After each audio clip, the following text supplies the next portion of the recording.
Danny Karen here. You know what's good? I mean really good. Really good. I like that. It's like windshield wipers. I did this and then I did this. See?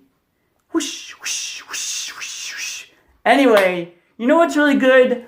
About a million years ago, I met someone in drama club who is an avid runner. And how do I know she's an avid runner? Because I met her in drama club and she hung around for 2 weeks and then she ran away. And that was that. She just kept on running. Not like Forrest Gump. Like she runs and she stops and she, lives her life. But she is an avid runner. And she didn't run away from me. She just happened to enjoy running over whatever we were doing in drama club, just like how I enjoy this show and you people more than running. Because, well, I don't know how to put this, but I'm not an athlete. And today we are in a whole new professional studio. Well, more professional. Anyway, please welcome a good friend of mine, Lisa. Yay! Woo! Here she comes. Dun, dun, dun, dun, dun. There she is. There she is. Hi. Hello, Lisa. How are you doing today? I'm doing great, Danny. How are you? I'm doing great because I'm talking to Lisa. So did you run in middle school or did you start in high school? I actually started running when I was in elementary school. What? What? Yeah. Wow. She threw a curveball Yeah, right there. My dad got me into running when I was a kid, and because he was into running and he would do races all on Long Island, and so when I was in elementary school, he would take me out around the neighborhood on his bike while I would run around the neighborhood, running a couple miles, and so I would do the mile for the physical fitness test. There wasn't any like teams or anything, but yeah, I started in elementary school, and I think my first race I was either 11 or 12. Speaking about elementary school and running, I was the guy. That's when I started my career avoiding running. Was elementary school. So we would do the mile in fifth grade, and I'd be like, they would tell us, run behind all the baseball fields. And I'd be like, wow, these people are really dumb. I'm gonna show them a trick up my sleeve. So what I would do is, we would run like a few yards, and I would cut across thinking I was like the smartest guy in town and be like, I'm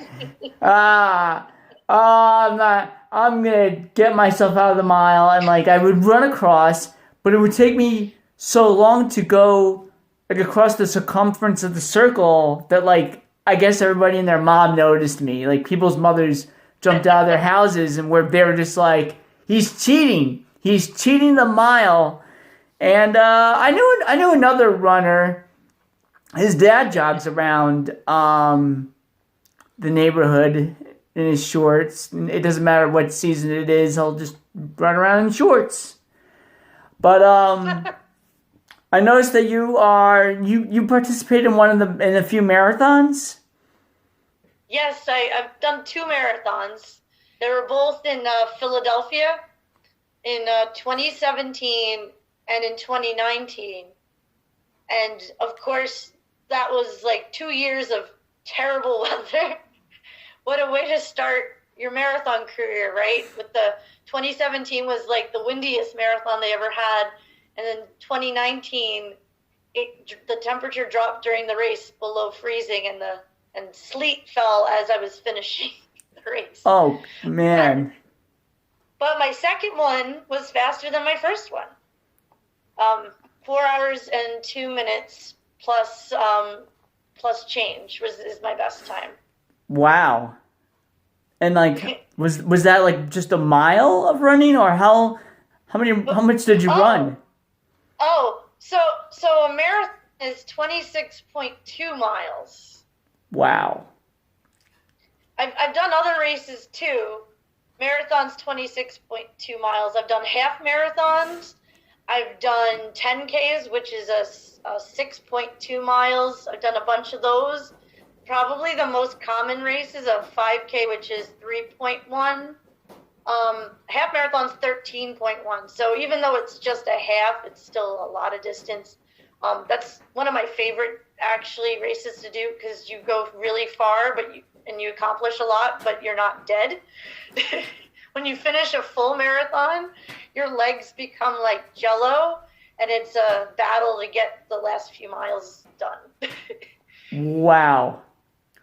So, what are some tips that you have for anyone that's training to get into one of these marathons? Well, first, it depends on the experience of the person. Is it somebody who's been running, or is it somebody who is looking to get into running? I always say when it comes to getting into running, first you should go to a specialty shoe store. On Long Island, we have a few really great shoe stores like Save the Running Company and Runner's Edge, and they'll be able to figure out how you would move as a runner, so that, because depending on how you move, you need a certain type of shoe, and so you'll get fitted for shoes that are best for you, and then that's how you can start. When it comes to starting out, it's always best to start out easy, of course, because you don't want to get hurt. So starting out with walking first, or, jogging for like a minute and then walking for 5 minutes. You start easy, you ease into it, and you stretch a lot, and you just keep on stretching. And as time goes on, you'll get more used to it. You'll be able to run for 5 minutes and walk for 1 minute instead. And there's a lot of races on Long Island that are for a lot of great charities. And so it's good to have like a goal. So let's say you want to run a 5K. You train so you can get up to a point where you can move for 3.1 miles without feeling hurt. And whether, if you pick a race, that'll give you some time to kind of plan out how you want to train for it. In terms of like how to actually run, it's good to have a good rhythm, like kind of like how a drummer goes dot, dot, dot, dot. It's good to have like an internal rhythm of how you move and how you breathe. And that can be something kind of hard to pick up, especially at first. In fact, when my husband started out running, he didn't realize that he had to breathe while he was running. So it's something that you kind of have to get used to, how to breathe through movement. I feel like, I'm not sure, Danny, if you did a lot of dancing in drama club. It's been some time that since those days, but it's kind of like when you're dancing, you got to breathe a certain way as you move. It's kind of like that, except moving in one direction. And I think one thing that's really good about the running community is that there's a lot of people in it of all different abilities and experiences, and it's good to find a group that you can be a part of that can help motivate you to get out there and to learn how to do it, and support you, because you're going to have good days and you're going to have bad days.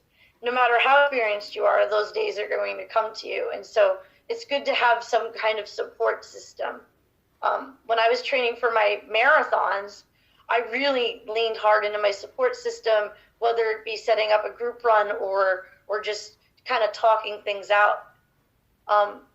You might not realize this, Danny, but running is also a very mental thing. And so it's important to be, to get yourself physically ready to run, but also mentally. because moving for in the beginning, a shorter amount of time, or moving for a marathon, it takes a focus. Because sometimes you'll just be like, what am I doing? Why do I feel pain? Why does the air hurt my face when I'm running in 30-degree weather for 9 miles? That's what I did this morning. Wow. Yeah. So it's good to have a support system, because that'll help you with the mental part of it. For sure.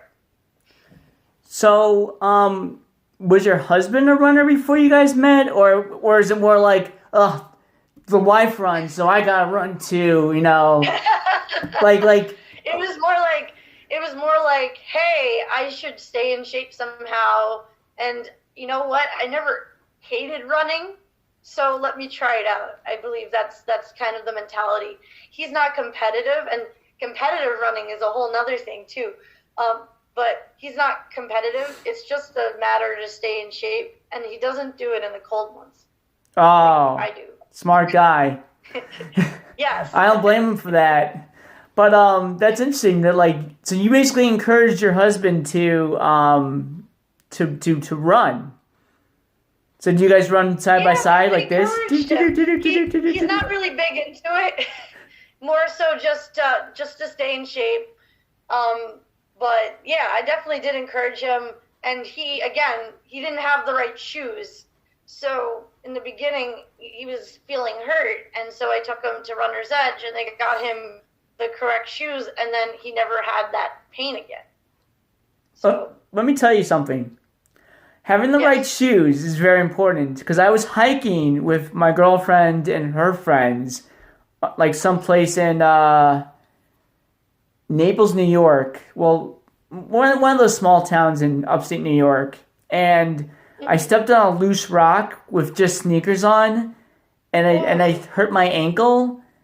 And now I know, because of that experience of going to the hospital, I know now that proper footwear, that's what it's all about. Regardless of running or not running, whatever you do, make sure you're wearing the proper footwear. Don't go to a store, like a hardware store, wearing flip-flops. That's a bad idea.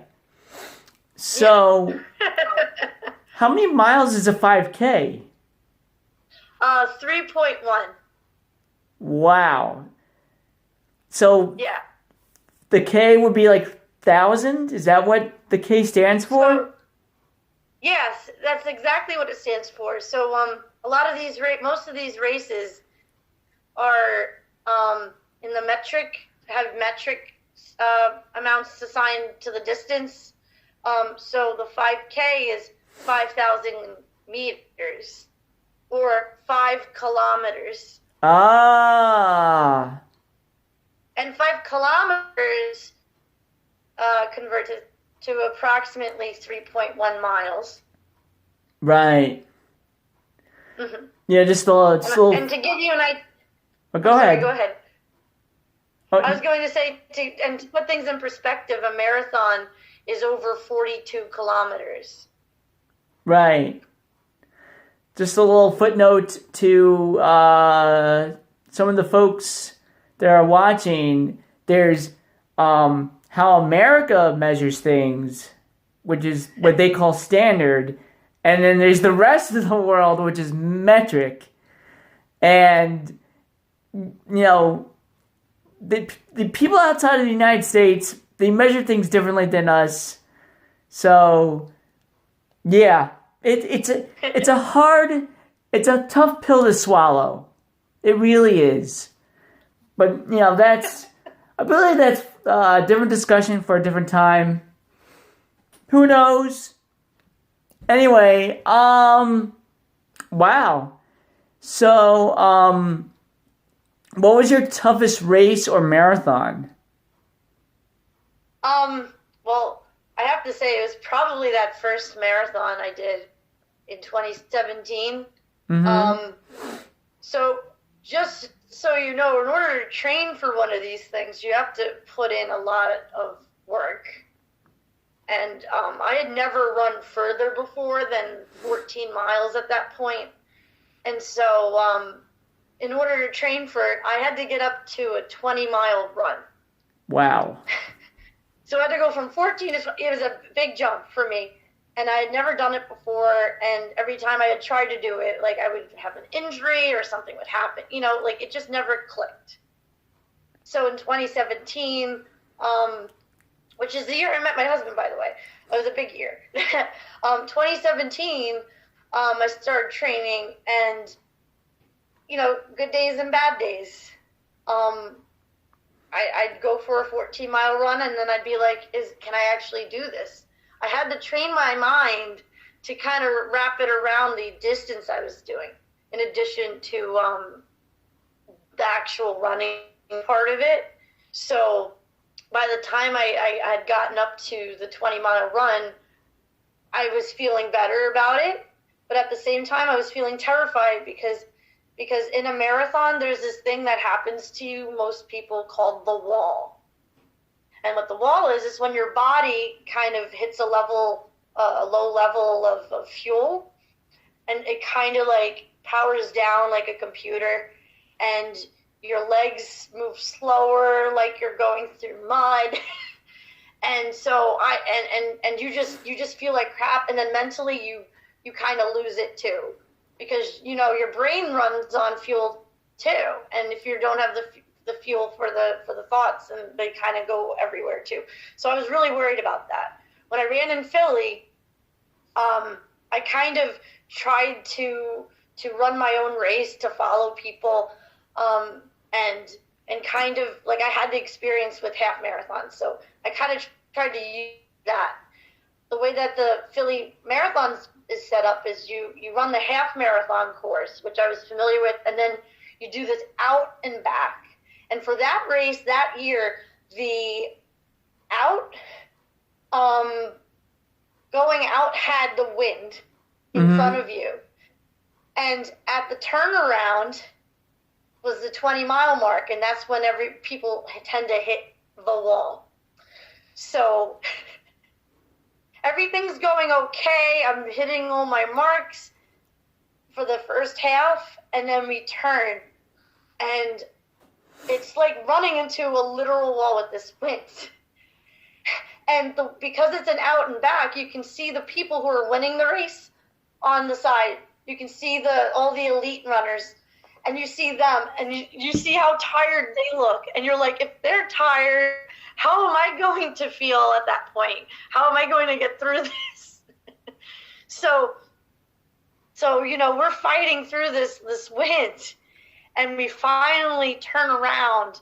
And as I turn around, my body was like, really? You're going to make me go all the way back for another 10 kilometers? Are you kidding me? And so, again, it was like powering down. I could feel myself hitting the wall and getting slower and slower. And I'm like, I had a goal of breaking 4 hours, and I really, really wanted that goal. So I tried my best to stay with it.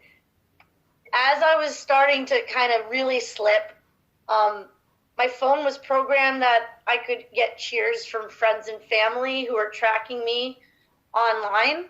And my mom sent me a message saying, I believe in you. You can do this. Dad and I are cheering for you to break 4 hours. And then she played like a clip from a song called Fight Song, like, that song. This is my fight song, that song. Yeah. So she played that. And this is like mile 22, 23. And I was just like all emotions. And what was really cool is that my husband was there on the course.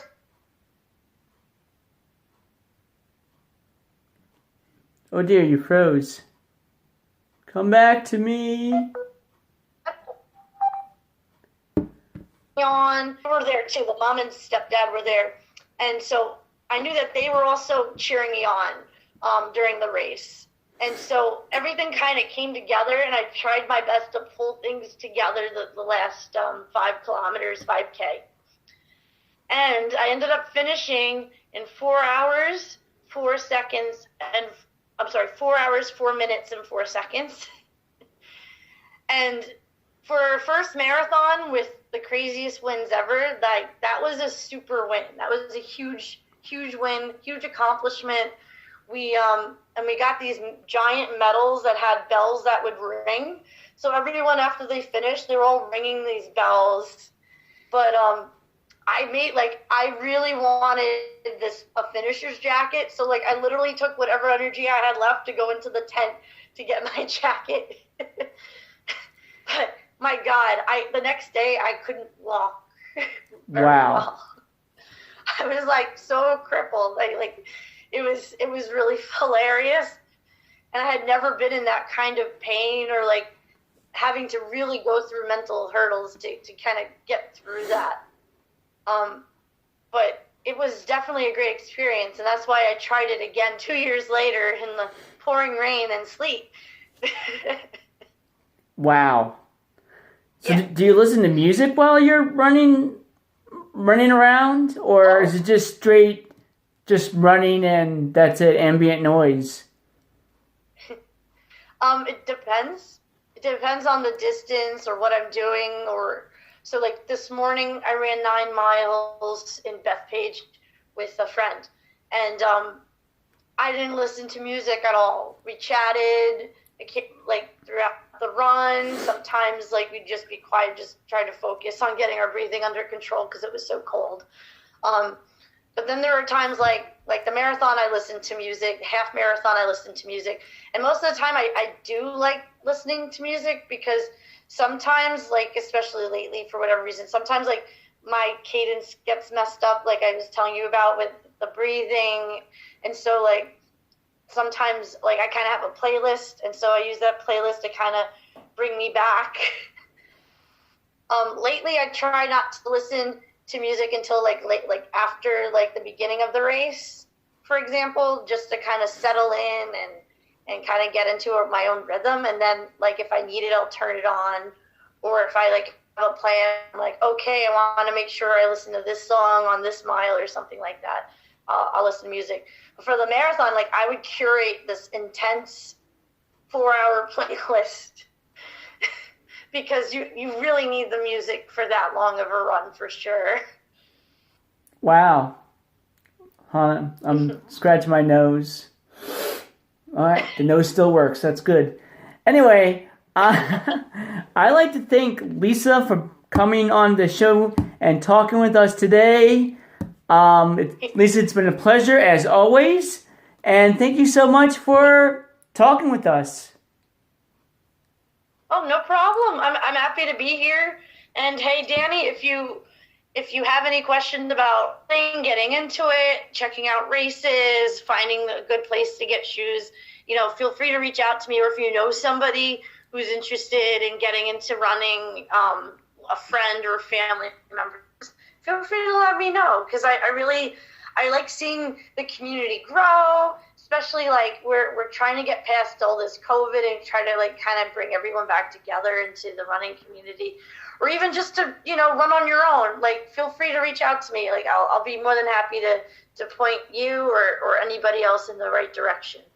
It's funny that you say that, because I was thinking, should I ask her to like leave her contact information?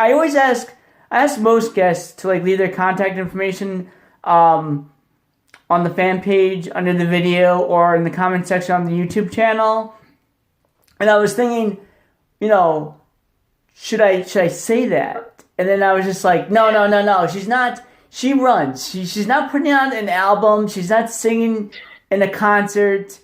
She's a runner. These people, they just run and that's it. But if you want to, now that I know better because you educated me, if you want to leave your contact information down below on the fan page below the video and on the comment section and on the video itself, please be my guest, and thank you so much. Oh, you're very welcome. I hope you have a good night, and take care. Thanks for having me. It's a pleasure. See ya. Take care.